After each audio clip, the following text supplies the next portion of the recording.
Olá, meus irmãos, estamos com mais um vídeo, hoje começando de uma maneira diferente. Na semana passada, falamos sobre um exemplo de liderança, sobre a vida de Moisés e sobre aquilo que o seu sogro Jetro ensinou para ele.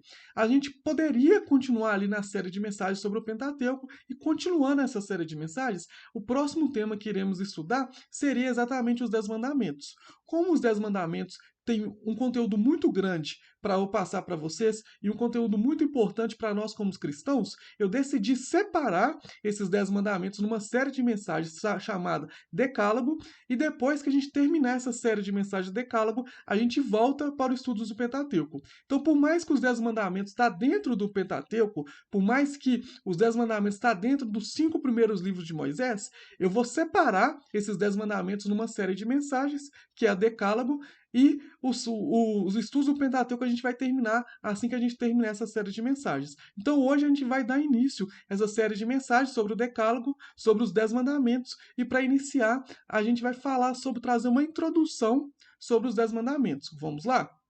Então, os Dez Mandamentos foi a primeira vez que Deus falou com o povo de Israel. Foi a primeira vez que ele deu instrução clara para como que o povo de Israel deveria se comportar e como o povo de Israel deveria agir.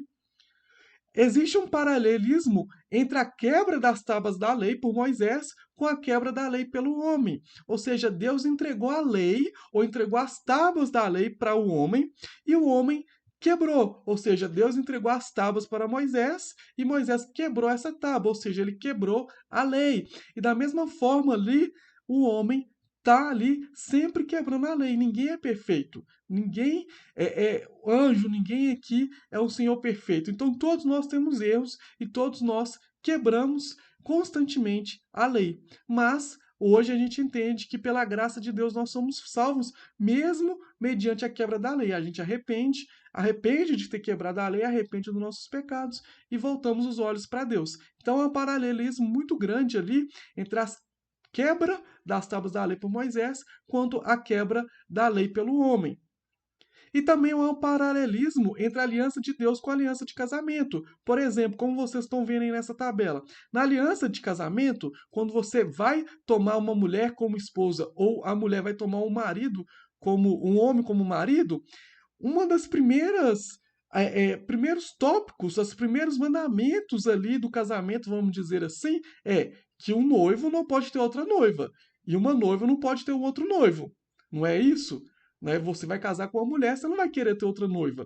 E a aliança de Deus traz um paralelismo muito grande, que é, se o noivo não pode ter outra noiva, nós, como noiva de Cristo, não podemos ter outros deuses além dele. Então, o primeiro mandamento é: não terá os outros deuses diante de mim, que é bem parecido com o quê? Que o noivo não pode ter outra noiva. Quando Deus está falando assim, vocês não podem ter outro Deus, é exatamente isso. Pensando no contexto do casamento, se você casa com uma moça, você não quer que ela tenha outro marido. Da mesma forma, nós, como noiva da igreja, como noiva de Cristo, né, nós não devemos ter outro noivo.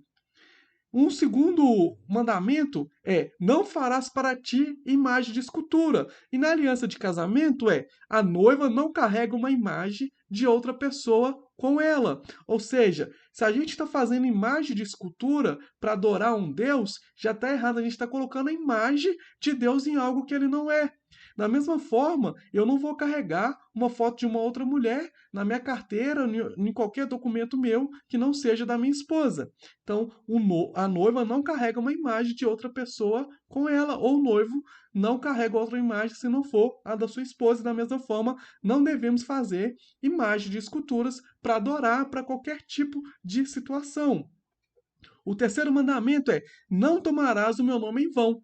E já trazendo um paralelismo para a aliança de casamento, é: o sobrenome da noiva é alterado. Aqui, quando eu falo sobrenome da noiva é alterado, a gente tem que entender nisso, principalmente no contexto judaico. No contexto judaico, hoje a gente sabe que muitas vezes a noiva, em alguns casos, né, não tem o nome alterado pelo sobrenome do noivo. Às vezes até o contrário, o noivo leva o sobrenome da noiva. Mas no contexto judaico, no contexto daquela época, muitas vezes a noiva levava o sobrenome do noivo. Então a noiva tinha o sobrenome alterado. E da mesma forma, quando a gente vai para Cristo, nosso sobrenome é alterado. A gente deixa de ser, eu deixo de ser o Sérgio e se torno um filho de Deus, um cristão. E se eu sou um cristão, eu sou uma pessoa mais parecida com Cristo. E se eu sou mais parecida com Cristo, eu estou levando o nome de Cristo. E a partir do momento que eu levo o nome de Cristo, eu tenho que honrar a Ele. Da mesma forma que a noiva tem que honrar o noivo, porque ela está carregando o sobrenome dele, nós devemos carregar o nome de Cristo e devemos honrar o nome dele. Isso, no Brasil, talvez é algo assim que você fala assim, ah, Sérgio, mas você está sendo muito machista, você está indo muito contra aquilo que o mundo prega. Mas se você olhar, por exemplo, no contexto americano tem o senhor e a senhora, o sobrenome do rapaz. Né? O senhor e a senhora, meu sobrenome, por exemplo, é Cunha. Então, o senhor e a senhora Cunha. Né? Então, se a pessoa tiver o sobrenome Santos, senhor e senhora Santos. Se tiver o sobrenome Smith, senhor e senhora Smith. Então, isso, a partir do momento que a mulher está levando o sobrenome do marido, se ela faz alguma coisa de errado, ela está manchando o sobrenome do seu marido. Deu para entender? Espero que vocês não fiquem pensando em questão de machismo, mas no questão do contexto, principalmente judaico. O quarto mandamento é guardar o sábado, e comparando ali com a aliança de casamento, exclusividade de tempo. O que é exatamente o guardar o sábado? É você dedicar um tempo para Deus.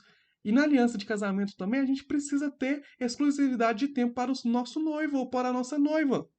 Nós, quando entramos no relacionamento, a gente tem que dedicar tempo para esse relacionamento. Da mesma forma, com o nosso relacionamento com Deus, exige guardar um dia. Existe ali não pegar um dia completo e guardar para Deus, mas existe ali tirar um tempo para Ele, até uma exclusividade de tempo para Ele, para ter um relacionamento ali saudável. Continuando, Jesus ele vai dividir os 10 mandamentos em apenas dois. Por exemplo, o primeiro, o segundo, o terceiro, o quarto mandamento, Jesus ele transforma em um só, que ele fala assim: ame o Senhor, o seu Deus, de todo o coração, de toda a sua alma, de todo o seu entendimento e de todas as suas forças. Ou seja, se você ama o Senhor de toda a sua força, com todo o seu coração, com toda a sua alma e com todo o seu entendimento, você não vai ter outros deuses além dele, você não vai fazer imagem de escultura, você não vai tomar o nome do seu Deus em vão e você vai ter exclusividade de tempo ali para ele. E o segundo mandamento que Jesus nos ensina, que vai englobar o quinto, o sexto, o sétimo, o oitavo, o nono e o décimo, é ame o seu próximo como a si mesmo. Ou seja, se você ama o seu próximo como você ama a si mesmo, você vai honrar o seu pai e sua mãe, você não vai matar, você não vai adulterar, você não vai furtar, você não vai dar falso testemunho, você não vai cobiçar nada do que o outro tem e você não tem.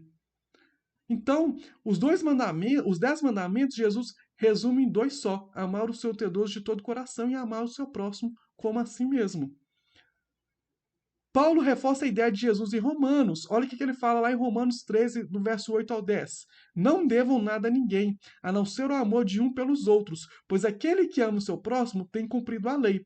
Pois estes mandamentos, não adulterarás, não matarás, não furtarás, não cobiçarás e qualquer outro mandamento, todos se resumem nesse preceito: ame o seu próximo como a si mesmo.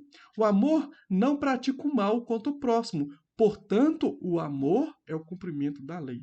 Olha o que Paulo está nos ensinando. O amor cumpre a lei. O amor é o cumprimento da lei. Se a gente tiver amor, a gente não vai quebrar a lei. Se a gente tiver amor, a gente vai amar o Senhor teu Deus com todo o coração. Se a gente tiver amor, a gente não vai odiar o nosso inimigo, não vai fazer nada que prejudica o nosso próximo. Não vão fazer nada que prejudique o nosso irmão.